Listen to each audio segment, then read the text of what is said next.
Maayong gabi, bay. Kumusta mo diha? I'm just gonna make a quick video right now about my lenses. So, to give you in context also, before anything else, kaning mga video na ko, wala na ako gina-prepare, wala ko yung mga script, wala sa ko nag-practice ani. So, kaning mga video na ko, unsay mahunan ako na ako karon, ako ning buhaton.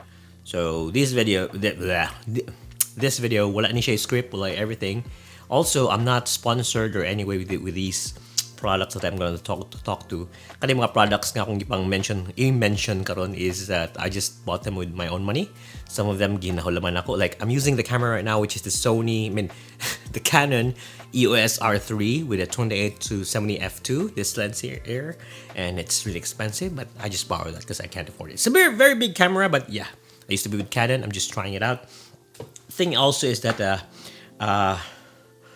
akong i-mention karon is like I'm coming from libo ko. Sap. Okay. So, taga mong background. Ako kay lens snob ko. I always get the G Master. I try to get the G Master. I try to get the best lenses because I can. I have the A1. I have to get the best camera. I have two A1s. I have one FX3. I have other cameras here. I have the old A9. So, my lenses, mga G Master, some of them are Sigma though, some in Tamron. But the thing is, I try to get the best lenses for the job. And for this case, yeah, I'm one of those lens snob na makayong ka nga kung baratuhon man yung lens. Ano ba, mahilas kayo. Sana all. Pero wala siya. And the thing is, I've been trying out the Sigma lenses. I don't know. I've been trying out, hindi na ko delete ha. I've been trying out the, what you call this, the samyang lenses. And the thing with samyang lenses is that they're very light and they're not the best in build quality, but they're very good lenses. I used to shoot them kato nag-Canon ko kaning mga samyang lenses, mga manual focus ni siya, but now they have autofocus cameras. And the thing is, autofocus lenses, and this is one of the lenses that I've been using. I've been using it sa akong A7C2, which is this 18 2.8. So nindot ka siya kay sakto rin siya size ba, like magamit ka sa kung kuan, sakto rin ka siya size ba.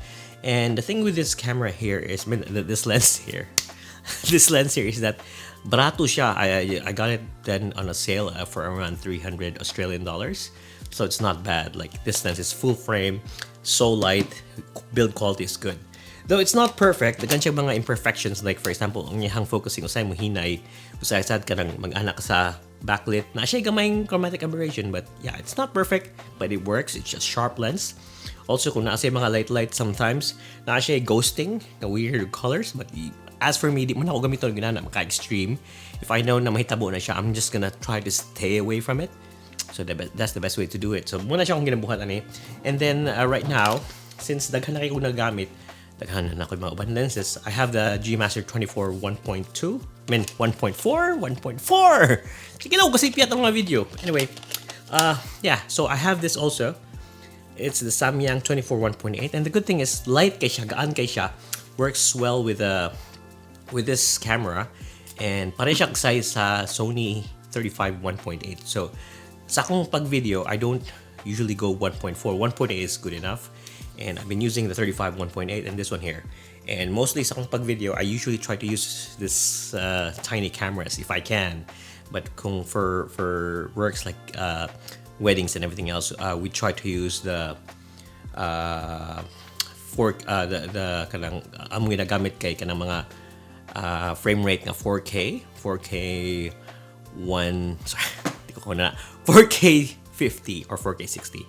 Wala ko sa kumain doon, kaya baho kayo nga ako sa kanan og oil and something yan. Excuses ba? Anyway, nagagamit mo sa 4K 60, and the thing is 4K 50 here in Australia. So high 4K 60 kung wala ko nga rin. So kung magamit ko ng A7C2, muhimo siyang crop, so this will become a 35 2.8. Still a very good lens, still a good focal length, but ang ganahan ko aning lenses is that they focus good, they're sharp, and they also work, and they're so light. That's the main thing. If mag-shoot ka lens in, it's light and it's easy to move around. It's very good. You love it. So one akong main point sa una kay padako ay camera, padako ay lens, like this one is a very big camera. This Canon EOS R3. But the thing is, for this case, it's really good. These lenses are competitive. So bottom line is, yeah. If you're after lenses on like if you're after light lenses and you're in Sony ecosystem, you can try out the Samyang lenses because they're good. They're very competitive and they're very light. They're good. They're good. Anyway, also just to give you in context, kung magamit mo aning nga lens sa A7C, make sure you have the samyang dock. Because the thing is, paggamit ako first dili siya work. I had to update the firmware. Now it's working fine, but pag sugod ako gamit sa mga new cameras, di siya mo focus. But yeah, that's it. So yeah, that's my main point for today.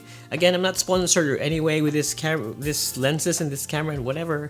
I'm just telling you my experiences, and this is just a quick video also to test out the USR3 kasi nostalgia on the Canon. That's it, guys. See you next time.